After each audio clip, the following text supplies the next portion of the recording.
Welcome to the I Hate Rappers podcast. That's not our intro. I do the intro. Okay, go ahead. Welcome to the I Hate Rappers podcast. I'm your host, Greggy Westside. And I'm DJ Z13. And we are recording a few days after we recorded our last one, which we weren't supposed to record until like Monday. So, obviously, I wanted to talk about something, or you wanted to. Yeah, but it's me. But we're here on a Saturday for a reason. Yeah, so I had a show last night, and welcome to the. How do I put this? Welcome to the I Hate Sound Engineers podcast, because that was the worst fucking sound technician I have ever seen in my life. Why was he the worst sound technician you've ever seen in your life? All right, so I'll break down the entire setup for you guys. So basically, how it was set up at the venue. I heard there was a really hot DJ. Yeah, it was me. I was DJing. Renzo couldn't. Renzo had to go out of town, so he left me. So look, all right. So basically, Renzo got there, and as soon as he got there, I knew that there was going to be an issue because Renzo asked for the DI box that they have to plug in his RCA cords to, that they have every time we're at this venue. And he said, "Oh, I don't think we have that," and then started arguing with Renzo the fact that they didn't have that. And he's just like, "Bro, what are you talking about? You have this at the venue. This is every single time. You guys don't bring in different sound engineers with different equipment. It's the venue's equipment." So that was the first kind of thing that popped off. After that, we had 2 wired mics, and then Christian J shows up around 8 o'clock, which is a little bit late to set up stuff, in all honesty. So I understand where there could have been something that got fucked up. But we did not start performances until 9 o'clock. 9 o'clock at night. So he had plenty of time to fix this issue. And he set up 2 wireless mics with the little pedal board. I think they had a little bit of reverb attached and everything.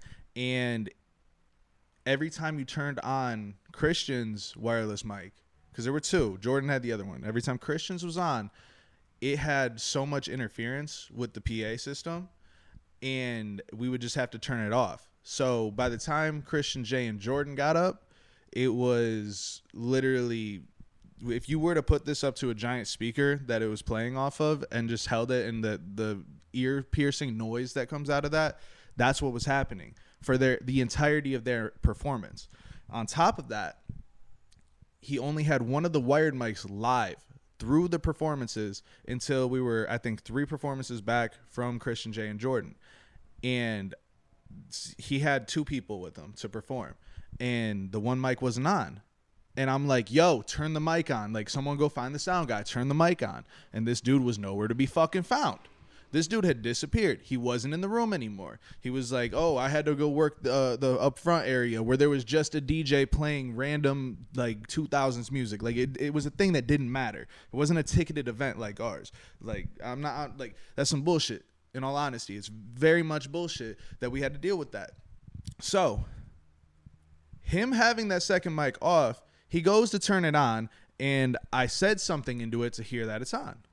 And everybody heard me say a little thing mid-song, keep in mind, just to test it. And I'm like about to hand it to the other artist. And this dude over the PA system is like, "It's on. It's on." And this is mid-song. This dude is rapping. He's like, "It's on. It's on. Hey, the mic is on." In the middle of the fucking song, dude.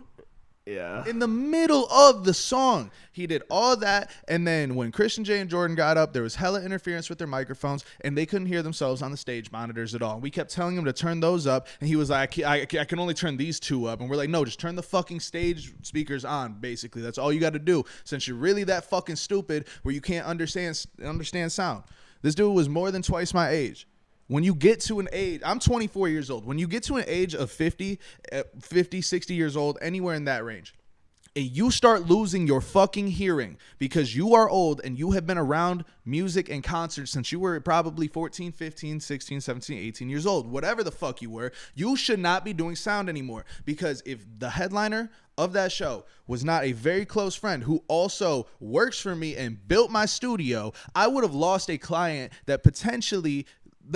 losing that type of client that I had for ticket sales wise as a promoter, I would have lost thousands of dollars a year. Thousands. Yeah. That's ridiculous. I don't even know where to, I still haven't even had a chance to talk to the venue and pay them because I told them I'm not fucking paying. I'm like, you guys have to fix this shit because there's no way I'm paying for sound at minimum. And then it just kept getting worse from there. So I haven't even gotten a chance to pay out the venue. It was that bad. I've run hundreds of concerts now, dude. I've never had something that bad. Okay, let's start at the beginning and let's go through it. So you said they got there around 8 to set up their wireless mics. Yeah. If you're an artist out there and you're serious about your craft and you're headlining a show, you should have your own mics. You should bring your own wireless mics. You should bring your own mics. Corded mics only can go so far. And we were supposed to be there at 7. Yep. So if you are an artist, show up at 7 with your equipment if you have equipment. If you don't have equipment, show up whenever the hell the promoter tells you. Yeah, but like with a wireless mic, like it's basically the same thing as like a Bluetooth receiver. That's what it is. It's one end plugs into the sound system, the other end is the mic. And it's not that hard to set up. So as long as you're not on a frequency, like you said, that's interfering with something else, it's not a big deal. I did live sound engineering and production as an internship all throughout high school for 4 years. And like I learned this stuff through trial and error of having an in-ear monitor pack in the same frequency as a microphone, or like I don't even know what it was, but because I'm 3-4 years removed from it. But like I've had those issues before. But like you said, someone that's been in the game I'm sure this guy's been in the game for 20, 30, 40 years if he's almost not tenured, but he's at this job. You know what I mean? Like if he's just starting out of that job, he should be fired immediately. I told them like all the issues, and they're not bringing him back to that venue, at least for our shows, but probably more because I don't know anybody that doesn't work at a venue that ever complains about a sound guy unless they royally fuck something up. Yeah, and like we had a guy in Cincinnati. He was very old. Like, he had gray hair that was long as hell down to the middle of his back. They usually do. This dude turned up and turned down on the PA system during people's sets. Yeah. Like, just very randomly. Like, he was a really, really bad sound engineer. Yeah. And he came up to me, like, after I told him, like, yo, like, you gotta fix this. And he was like, oh, I've been doing this for 35 years. No one's ever told me to do that before. I'm like, okay, well, I'm telling you, so do that. Because I'm the one who's paying you tonight. That's the only reason you're here. Yeah. So fix it because you're fucking up everybody's shit. I'm not losing clients because you don't want to understand how to do sound. That's the most ridiculous thing I've ever heard in my entire life. Yeah. You know? And this guy was even younger than him. But like when you're hearing goes, bro, you're hearing goes. Helen Keller could have done a better job, bro. I'm not even joking. This dude was carrying an iPad around and he was just the iPad's the new wave too. He was playing Fruit Ninja, bro, basically. Yeah, I don't know. Like, even my hearing's bad. I wear in-ears at all concerts that I do now, basically because I can already tell it's gonna go. Sit next to speakers. I sit next to speakers for a living, long. 3 nights a week, 50 weeks a year. You know what the most annoying part about it is? When you have to hop in the car and you're with your friends, they're like, "Yo, can you play this shit? Yeah. Can you bump this shit?" Yeah. No, bro. After a concert, hey, yo, turn on some music. No. I just listen to music for 7 hours. I drove here in silence today. I just left 4 hours of music. Like, I'll put on a YouTube video for sure. Like, we could watch a vlog or something. Y'all can watch it on the screen while I drive, but no. Yeah. Wait, go on.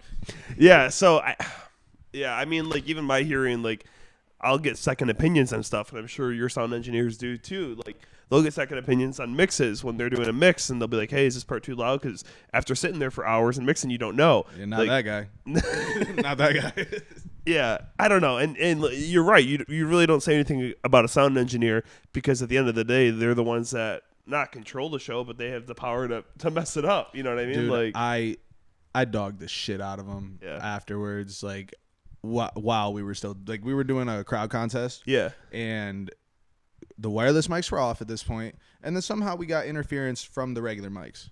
Probably because he was trying to mess something up. And on stage, I'm like, I'm sorry, guys. I've done hundreds of concerts, and I've never had a sound engineer be this bad at their job. I apologize for everything tonight. Because by the time the headliner went on, I had to leave the stage, so I left Zay in charge, and Zay was drinking. Yeah. So I had to go find him. I was yelling at him to fix the damn thing. Yeah. And then Zay was like, he paused it because we're like not going to do the whole headliner set without it, but they only had a show mix. Yeah. So we had to restart their entire set. The set that sold the most tickets before them left. Everybody left. Didn't Yeah. even stay for the contest. That could have fucked up the contest winner. Like, this dude sold double the amount of tickets that anybody else eligible for the contest, and he had most of his crowd leave. He still won by, like, I think it was, like, less than a full decibel on my decibel meter, but still, like, the crowd left because this sound guy was that bad. Did you buy a decibel meter for that? Yeah, I did for the crowd contest because, so, We used to do it just based off like. yeah, just based off of, like, how loud it got. Yeah. So, all right. Fuck that sound guy. Let's just finish it off there because we're going to have more than enough to clip. Yeah. We're at 11 minutes of me yelling about this sound guy. But let's talk about crowd contests. Yeah. So, well, before we transition to that, like there are really good sound people out there. I was one of them. My co-producer of 808s and Mixtapes, Colin Kennedy's a great sound engineer. The person who trained me, his name is Danny. I did an internship with him for 4 years. Amazing sound. Like, he could tell you. He'll be like, oh yeah. He'll hear your voice and he'll be like, oh, they're talking primarily in their nose or in their like wild. Like, he'll be like, oh, you're like, he could hear a vocal mix of this. Crazy. The headliner last night, Christian J, he literally went through school for sound engineering. Yeah. And he was drunk as hell. Yeah. And was still better at telling the dude what to do than he knew what to do. Yeah, and the other thing with the you're saying the other day with or not the other day, but your Cincy show where they were like turning it up and down. Like, as a DJ, they always be turning me down because I'd be too hot. So what I do is I got master volume on my equipment. I turn it down during sound check, so that way when they do turn me down, I can match their vibe and turn it up. I had to do that a few times, and I don't know how to work a DJ board that well. Yeah. It was the explosion, the air horn, and then drag and drop, and then look up on Tidal. Yeah. Through whatever virtual DJ. Yeah. Shout out virtual DJ. Shout out virtual DJ. But yeah, I mean, other than that, how was your DJing? I DJ Greggy Westside. DJ Greggy West. I just want to Greg. I just want to Greg. Sorry, Carter and Zay do that constantly. All right, so being a DJ is terrible because I hated two of the artists I booked last night, and I'm just gonna air them out by name. I don't even care.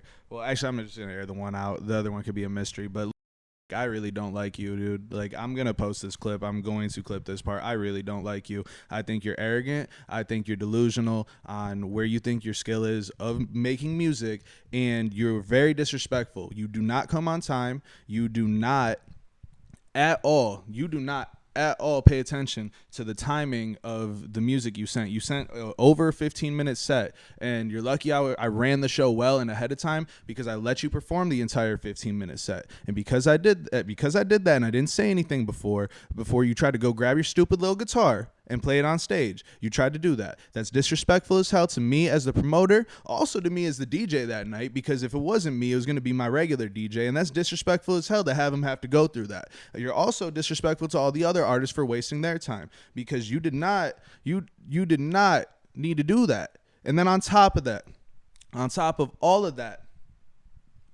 I make group chats for these shows. So every artist gets all the information. Every single artist gets all the information. The DJ's in the group chat too. DJ's in the group chat too. And guess what you did? You let your mom go into the group chat and text off your phone because you wanted to complain that tickets went up to $20 day of show, which happens for every single show. Every single show. You wanted to complain about that. Even though you would have gotten a cut. You would have gotten a cut of the money coming in. I'm going to read this, and I'm actually going to put this on the clip as well. Why the fuck are tickets $20? And then his friend said, I think they go up to 20 on day of show. He said, bro, that's whack. And then everybody started dogging him a little bit. And I told him, like, why are you complaining that they're $20 when the majority of the tickets you sold were bought on promo code for cheaper than the price? Don't do that. Don't do that. Okay? Just don't. He said, I'm not. And proceeded to say, my mom had my phone in a group chat full of rappers. And I told him, like, I'm going to keep it a buck with you. Your mom is a Karen. She's caused problems at the door before. So if she comes and she causes any issues, I got no problem kicking your mom out of this show. And he proceeded to then say, I thought they were 12. And showed him the promo code text. Nah, bro, that was for yesterday only. He said, yo, my bad, my B, homie. Like I said, I don't see it. My mom is a brokey. She's so stingy. He called his mom broke in a fucking group chat. This dude is one of the worst fucking artists I've ever worked with. I'm not booking him again. I've decided that today. He called his mom broke in a group chat because she wouldn't pay for the concert tickets because he doesn't want to pay attention to promo codes. He doesn't want to pay attention to sound check times. He doesn't want to pay attention to check-in time. And then he wants to try and walk past the person who's working the door. No, motherfucker, you don't do that shit. That's you are what we talk about being a rapper. Like, you are the most prime example that I could possibly fucking think of.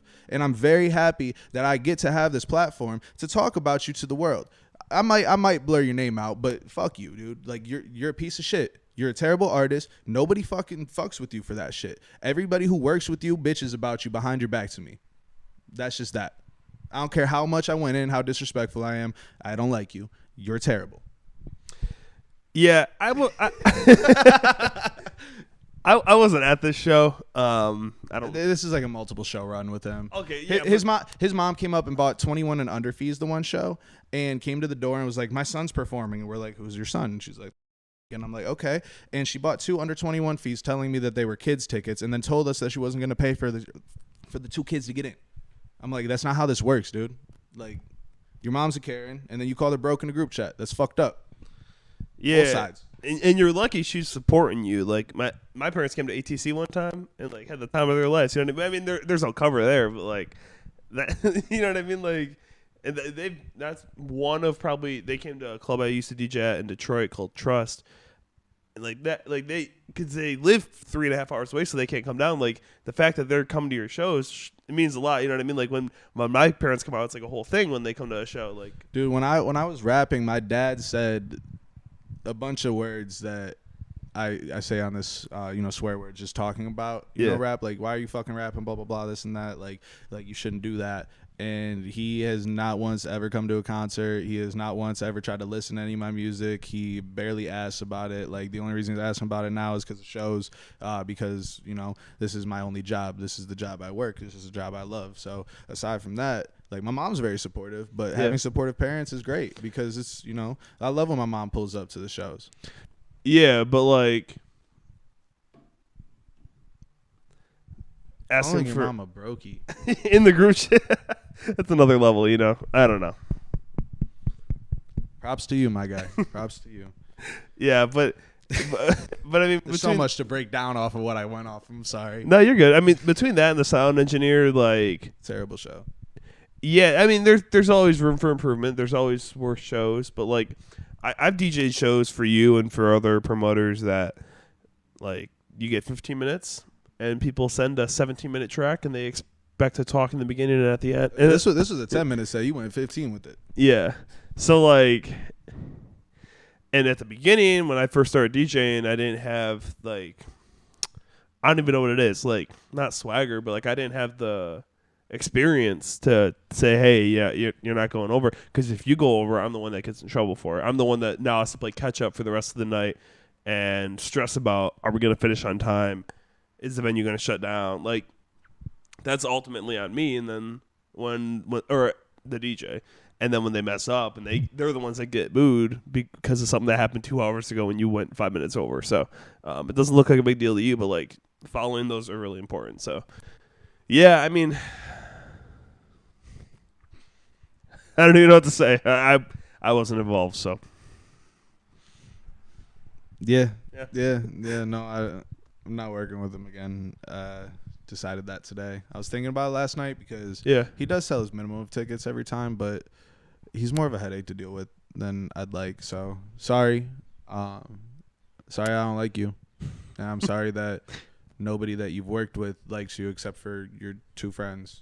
And so you got a hype man? Is that what he has? No. It was one of the other artists that was performing. And honestly, the only reason I let him slide for the full 15 of that on a 10-minute set, only reason I let him slide is because when the thing that happened with the second microphone happened during his friend's set, and he came up on stage, and it was his mic that originally wasn't working. So I was like, whatever. Like, I know the dude's the other kid's gonna hop on stage. So I was like, all right, like, I'll just let it rock.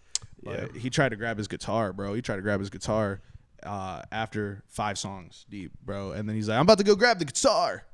Because, he talks like, he's trying to sing like Blink-182 and everything. And I was like, no, you went more than over your set. He goes, my bad, guys. Maybe another night for the guitar. Have a good night. And then they left before the crowd contest. And B-Rose gave me a legitimate reason why he left. But, like, this dude, like, Logan just left. He just dipped out, didn't say anything, acts like a diva. Like, it's very irritating. It's very disrespectful. I don't fuck with that. Nobody else fucks with that. My DJs don't. My artists don't. All the other artists on the show don't like that. It's stupid. It's disrespectful. And, sometimes you're going to have people on social media talking shit about you in fucking podcast clips because of it. So, sorry, bro. But, I mean, what the fuck are you going to do? Like, try and get booked again? Like, go do your own shows then. Like, yeah, I mean, you were the someone else off.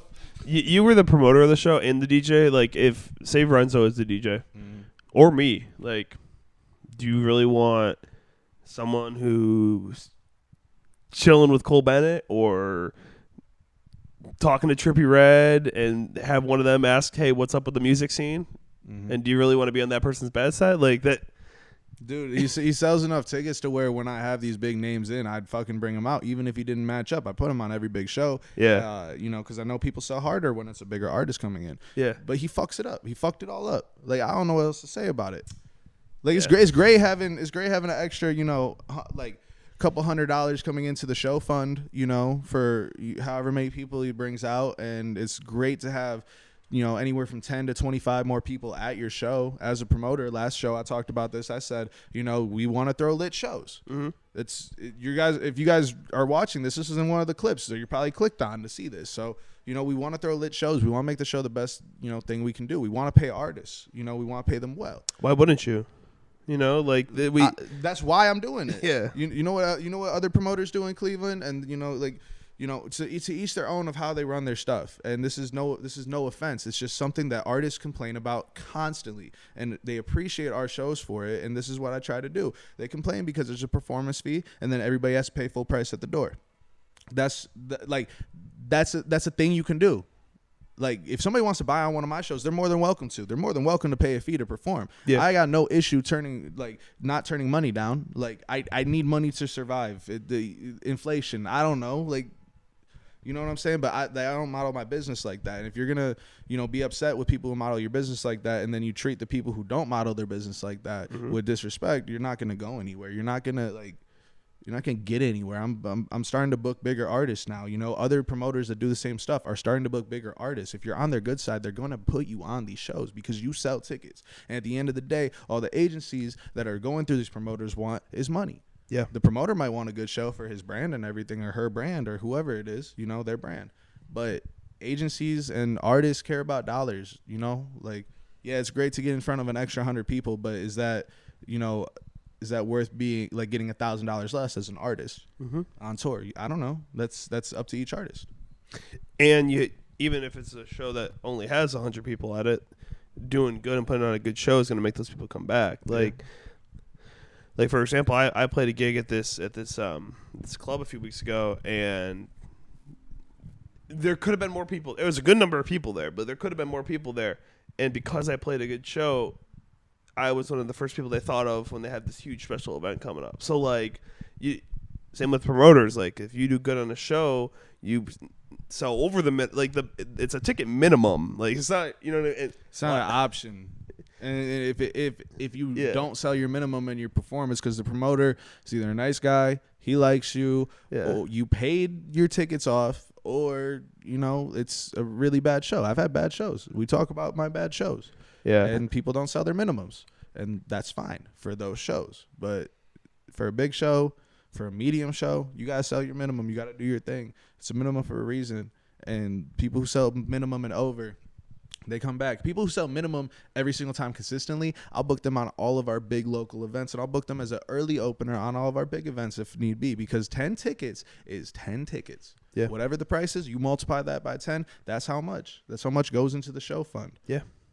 Unless it's bought on a promo code, which a lot of our stuff is for local stuff. But, anywho, that's our time for this episode. Yeah. And we're going to record another. So, yeah, this is we got 12, 13 in the bank now. Yeah, we're releasing next week of our time. Yeah. So, yeah, sometime late May, early June, we'll see you. So yeah, fuck sound engineers that are shitty and can't hear. We love sound engineers that do their job, even if they are shitty and they try to do their best, because you understand the fact that you can hear. Yeah. I hate rappers. But I love artists. See ya. Peace.